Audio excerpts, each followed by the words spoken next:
Sports news all টাইমের পক্ষ থেকে সবাইকে স্বাগতম। বাংলাদেশ প্রিমিয়ার লিগ বিপিএল শেষে লন্ডনে পাড়ি জমান দেশসেরা ওপেনার তামিম ইকবাল। সেখান থেকে ফেরার পরে ব্যাট হাতে ব্যস্ত সময় পার করছে চট্টগ্রামের এই ক্রিকেটার। ঢাকা প্রিমিয়ার লিগ ডিপিএল-এর জন্য প্রস্তুতি নিচ্ছেন এই ওপেনার। রোববার সকালে মাস্কো সাকিব একাডেমিতে ব্যাটিং অনুশীলন করেন বাংলাদেশের এই সাবেক অধিনায়ক।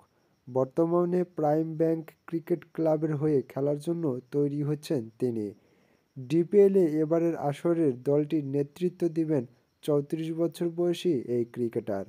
সাম্প্রতিক সময়ে মাঠ ও মাঠের বাইরে বেশ আলোচনায় আছেন দেশসেরা এই ওপেনার। তবে জয়ীর বেশেই প্রত্যাবর্তনের গল্প সাজিয়েছেন বিপিএলের আগে সর্বশেষ গেল বছরে ২৩ সেপ্টেম্বর প্রতিযোগিতামূলক ক্রিকেট খেলেছেন তামিম।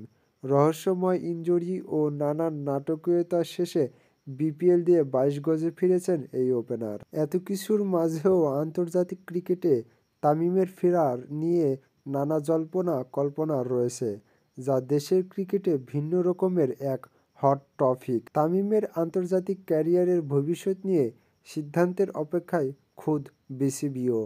তামিমের সঙ্গে এখনও আলোচনার অপেক্ষায় বিসিবি সভাপতি নাজমুল হাসান পাপন।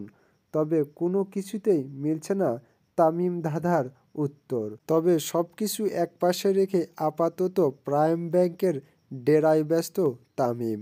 মস্কো সাকিব একাডেমিতে সেরেছেন নিজের অনুশীলন। এর মধ্য দিয়ে আরও একবার লিস্ট এ ক্রিকেটে নামছেন তিনি। এই ফরম্যাটে এখন পর্যন্ত ৩০০ ম্যাচ খেলেছেন এই ওপেনার। ২২ শতক আর ৬৬টি হাফ সেঞ্চুরির প্রথম শ্রেণীর ক্রিকেটে ১০,৮২৯ রান করেছেন তিনি।